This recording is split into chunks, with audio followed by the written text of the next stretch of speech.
What are you going to astound the scientific world with this time? You'll read about it in the Society's annual report. It's a remarkable fossil. Fossil? But you've got something live in there, I heard it. You're mistaken. You won't need to feed it then. The occupant hasn't eaten in 2 million years. That's one way to economize on food bills. Baggage man.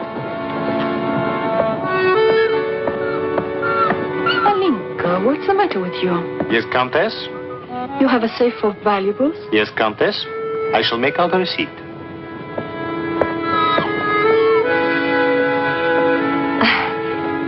Excuse me. Alinka's afraid of something. What do you have in that crate? Oh, nothing that would interest Alinka, madame. Normally she likes Englishmen. All we Poles do. I am honored, madame. Oh yes, England. Queen Victoria, crumpets, Shakespeare. I admire Poland, madame. I believe that there is a bond between our countries. My husband, the Count Petrovsky, says that in the 15th century, your King Henry betrayed us to the Russians. I hope that you and your husband, madame, will accept my profoundest apologies. Oh, she's really afraid. I wonder what it is. May I escort you back to your carriage, madame?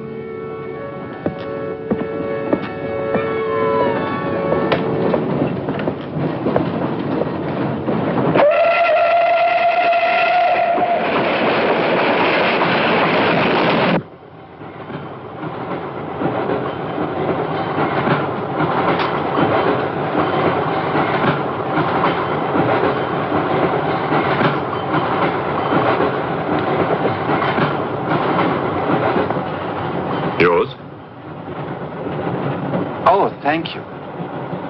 Excuse me. Yes? I was on the platform before when that mad monk was carrying on. Yes? I'm an engineer, a scientist. And this is ordinary chalk. How do you explain it not writing on that crate? Hypnosis, yoga. These mystics can be very convincing. They can even hypnotize themselves.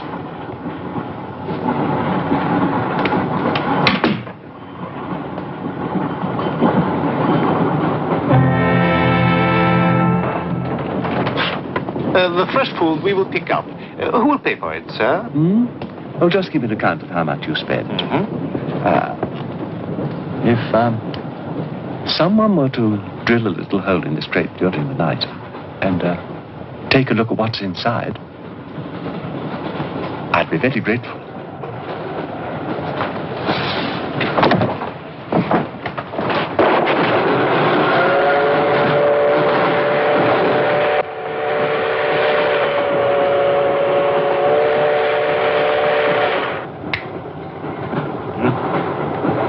It's in order.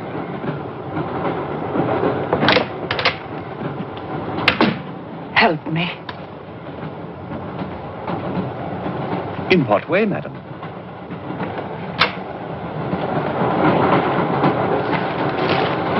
Is this number 8? That's next to our Wells compartment. There, don't cry. Everything will be all right. Excuse me. Sorry, dear fellow, I'm afraid you're in the wrong pew. Here, number 8, do you see? 8A, lower berth. 8B, upper berth. Don't worry. Look here. I was supposed to have this compartment to myself. If you don't mind. I'm sorry if I'm in your way. Excuse me. I have no ticket and I have to get out of Shanghai. I'm sure I can make it worth your while. The young lady's in trouble. Well, what do you suggest we do about it? Couldn't you double up with somebody else? Miss Jones? Steady. I'm sure we can all get along very well together.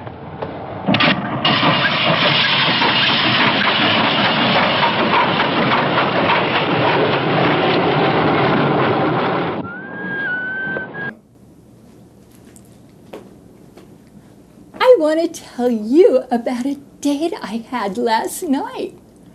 It was perfect. He picked me up from home. My home, not his, mine. And he drove one of those fancy, flashy colored cars. I can't remember the model, but it was a bright red. You know what they say about guys who drive fancy, flashy colored cars. Well, anyway, he took me to a fancy Japanese restaurant called Andy Gump's. And I thought I'd be a bit adventurous and try the sushi. I had a pashmina wrap. No, wait a minute, that's a shawl. I also had a John Palmer. Have you ever had one? It's iced tea with lemonade. Yummy. It's also exciting dating a foreigner from North Carolina. Sometimes I can't understand what he's saying, but it makes me feel so sophisticated and metropolitan. It's also exciting. And Joe is very popular, too. All night long, he kept getting texts and calls from his two assistants, Sweetie and Darlin. I think those were their names. And besides his soaring popularity, he still manages to stay down to earth, and he's very kind to other people. For example, there were two girls seated at a table next to us, and he overheard them talking about how they were trying to break into show business. So he gave them his cards, and they were going to go to his house later that night to audition for him, right after he drove me home. Did I forget to mention he's a big-time movie producer? In fact, that's how we met. Last week, I was at Taco Bell having lunch, and I noticed somebody staring right at me. And before I knew it, he had bought me another round of tacos. And I'm auditioning for him next week for his brand new movie called Extremely Big and Incredibly Hard. It's all so exciting. Well, I've got to go now and work on my studying of my part because Joe's going to pick me up and we're going to practice my audition over at his house later this afternoon. Oh, no. Bye. Gotta go. Bye.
dog knows it.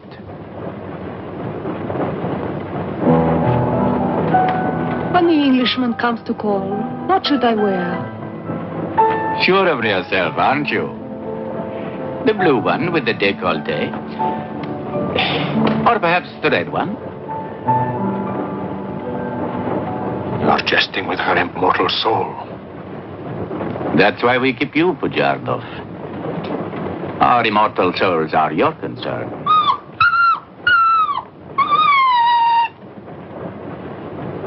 She's afraid of something. Tell me, Pujardov, Yes. which do you think I should wear for the Englishman? The red or the blue? Enough. I forbid you to talk this way. You forbid? Forgive me, Your Excellency. My concern for the spiritual welfare of the Countess, I forgot myself. I will pray for humility. Pray hard, Pujardov, or you'll find yourself praying for a job, too. In the name of the Father, Son, and Holy Ghost.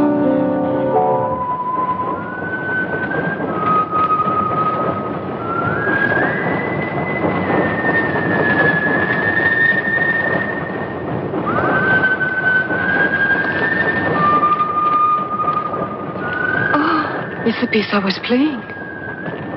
I wonder who it is.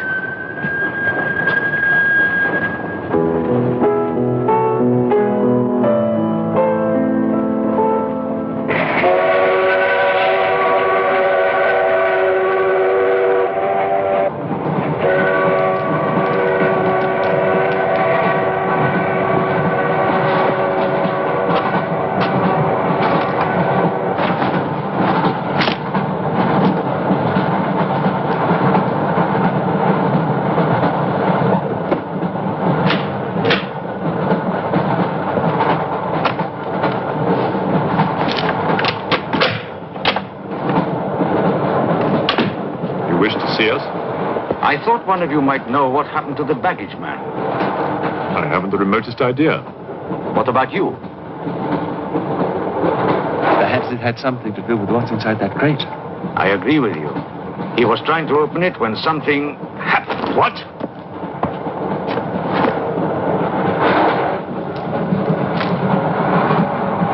Fortunately, he was interrupted. Yes. By whom? Why are you so worried about it being opened? It may be my fault. I asked the baggage man to take a look. I was curious. It was no concern of yours. Or of yours.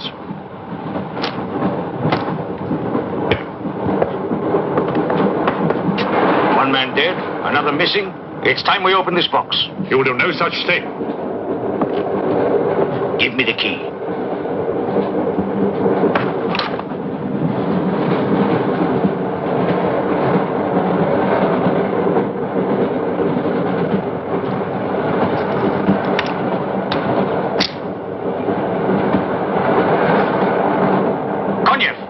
See if you can open the crate with that. Go ahead.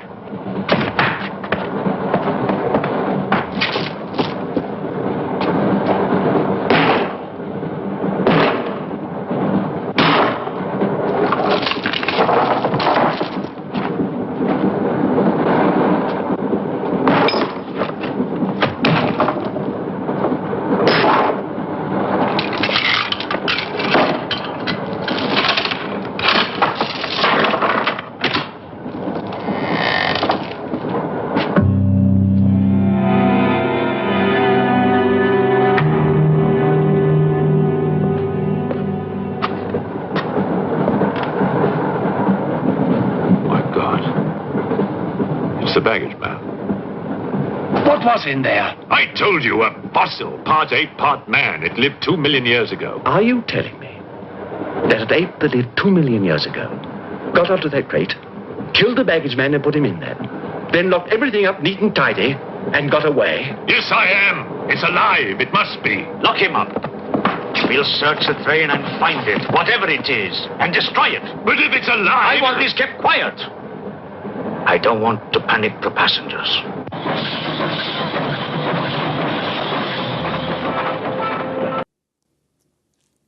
Night Shadow, would you come here for a moment, please? Sure. I'd like to present you with a little token of warmth and love. Oh, yeah? Yeah. Yeah. One of my favorite... Nice dress. Thank you. One of my favorite things in the entire world is etymology and entomology. I love this. Oh, yeah, isn't that the study of hamburgers? No, etymology is the study of words. I love reading the Oh. thesaurus. And entomology Is that is a the dinosaur? study of bugs. What's a thesaurus? Those thesaurus, it's like the dictionary. Oh, Only yeah, I knew that. it's much bigger and more elaborate. Well, like me. Yeah. Well, another favorite thing I have are quotes. Okay. I have books and books and books of wonderful quotes. In fact, for Halloween, one of my favorite ones is by Noel Coward. It was in a show I did once called What's a Skeleton? Not me. It's the bones with the people scraped off. And one of my other favorite ones is about butterflies Oh, yeah? and love. And as we're entering the season of winter, we won't be seeing as many butterflies out there, but we will see a lot of love. And I want to present you with this butterfly sticker, and I want you to wear it. Oh, yeah? Mm-hmm. If you don't mind. Oh, I don't mind at all. Okay. It's free. I'm going to unpeel it, or would you like to? Oh, let me do it. Oh, here, I got it. Oh, you got it? Yeah. My favorite quote is, "Love is like a butterfly. It goes wherever it pleases and pleases wherever it goes, just like you." Woo! Like a Pillsbury Doughboy. Thank you very much, Thank you Louise. so Thank much. you. For Oh, what's our letting heads this me way? be on Okay. your show for Thank this you very Halloween much. celebration. You see that, people? Instead of getting booed every time I go to the arena and throwing stuff at me, I got a present now there, man. And it's holographic. Yeah, it's homographic or whatever that is. Holographic. Oh, holographic. Three-dimensional. Okay. Yeah, three-dimensional. Put another Thank quarter in you. the gumball machine and give me one, too. Shut up, Dennis, over there before you get smacked. Thank you you so very much. much. I'm going to come right back, and we're going to have a serious discussion. Oh, are we? Yes. Okay. But if it's a lie, I want this kept quiet. I don't want to panic the passengers.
glass is empty.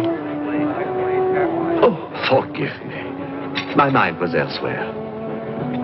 What is it? I'm sorry. I can't tell you.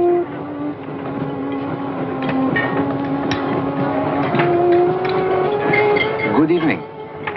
Good evening. Good evening. Haven't we met? I don't believe so. Yes, at the governor's palace, General Wang. You're mistaken. Of course, I beg your pardon. It was somebody else.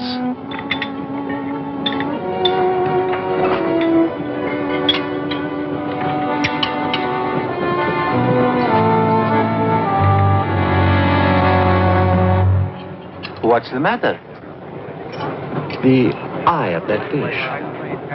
It's white. Naturally, it's boiled. Boiled. Yes.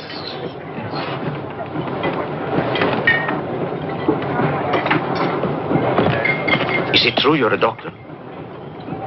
Ask me when I finish my dinner. It's urgent. What are the symptoms? He's dead. You saw him. Oh, that one. There's nothing I can do for him.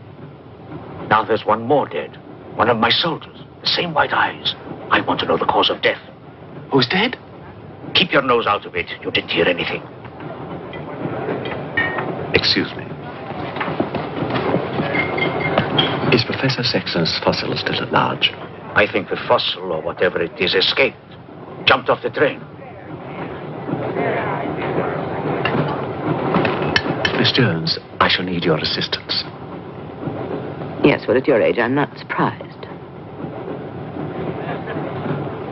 With an autopsy. Oh, well, that's different.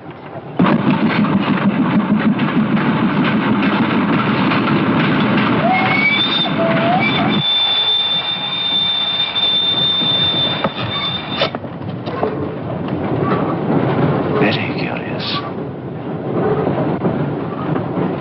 A genetic defect, obviously.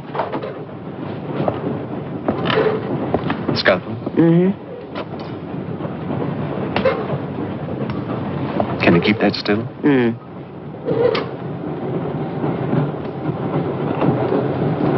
What is he doing?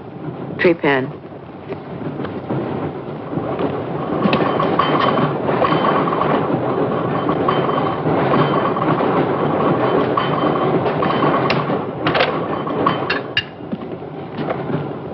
Don't get up, please.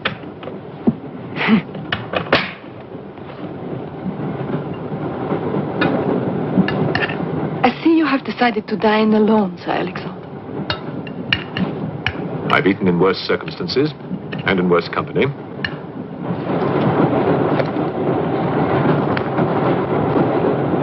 Grandson.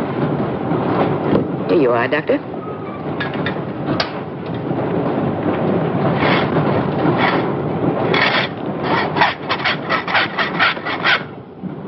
You're in bad humor because you've lost your box of bones. That box of bones, madame, could have solved many of the riddles of science. If the theory of evolution is confirmed, if the science of biology is revolutionized, if the very origin of man is determined. I have heard of evolution. It's immoral. It's a fact. And there's no morality in a fact.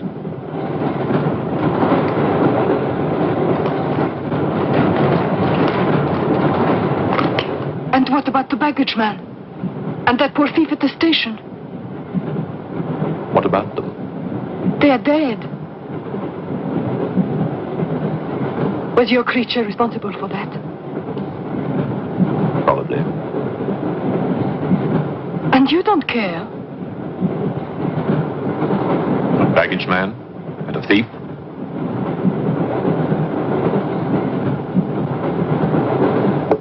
You're right, madame. I don't care as much as I should.